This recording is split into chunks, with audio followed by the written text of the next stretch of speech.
美国发现中国在南海附近试验高空飞艇，武装化后其意义更为重大。观众朋友，大家好，我是付田少。近日，美国商业卫星在过顶南海时拍到了一张有趣的照片，一艘看上去闪闪发光的中国大型高空飞艇首次现身南海岛礁。美国战区专栏认为，这艘大型高空飞艇采用太阳能供电，在南海可以长期执行侦察、预警和中继制导等任务，让美军在南海的活动变得更为危险。美国人公布的照片显示，这是一艘带有4个尾翼的水滴型飞艇。从图像上看起来，它似乎有金属的外壳，其实就是在飞艇的外部铺设有太阳能电池板。它的总体形状与中国公司一直在研究的多款高空长航时飞艇有着广泛的相似之处。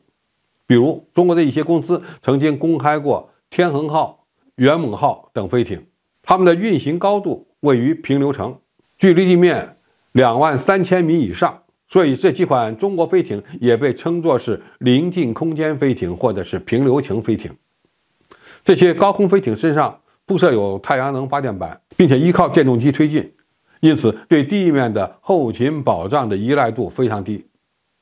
而且它们的工作时间非常长。这种高空监视平台要比预警机和侦察卫星的经济效益更好。飞艇是一种相对古老的浮空飞行器，存在着飞行速度慢、受大气环流影响较大等不足，但是飞艇也有飞行高度高、在空中停留时间长等优势，甚至让普通战斗机都难以在这个高度上对其实施拦截，这进一步提升了飞艇在战场上的生存能力。而飞艇最大的作用是能够提供类似于近地卫星的功能，也就是实施海上监测、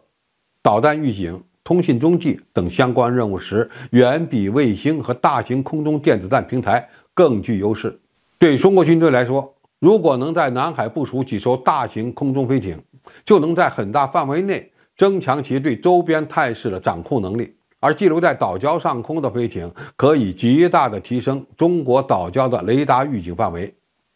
这种飞艇因为飞行速度非常慢，且艇体有一定的透波能力，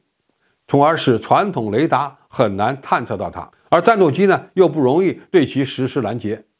可以说是一种生存能力相当强悍的非对称态势感知手段。美国人对中国飞艇的焦虑源自情报信息和战场态势感知对现代战争的重要性，而飞艇可以在大国战争爆发的第一波发挥极为重要的作用。和平时期，飞艇可以说是最具经济效益的侦察手段和通信中继平台，而在战争时期，它们则可用于引导己方的远程导弹对敌方的目标发起精确打击。从理论上讲，先敌攻击在很大程度上将决定一场局部战争的胜负。未来，飞艇还有一个潜在的重要作用，那就是成为导弹武器的发射平台。如果中国在飞艇上部署高超音速导弹和巡航导弹，可以极大地扩展中远程导弹的射程，进一步提高对周边突发事态的反应速度。自由飞行式或激流式飞艇如果能够携带多种攻击武器，那么也可以将其看成是察打一体飞艇，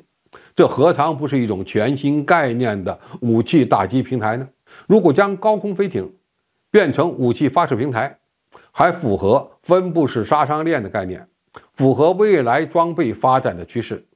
在过去的几年里，美国也在不断地投入巨资研制飞艇，其主要目的是对中国与俄罗斯的高超音速导弹进行预警。客观地讲，这也是一个比较合理的思路。在飞艇发展的道路上，中国与美国可能想法做法不一样，但都充分证明了这种飞行平台在新技术的加持下已经满血复活，甚至呢有可能改变未来大国战争的游戏规则。好，今天评述就到这里，谢谢大家收看，我们下期再见。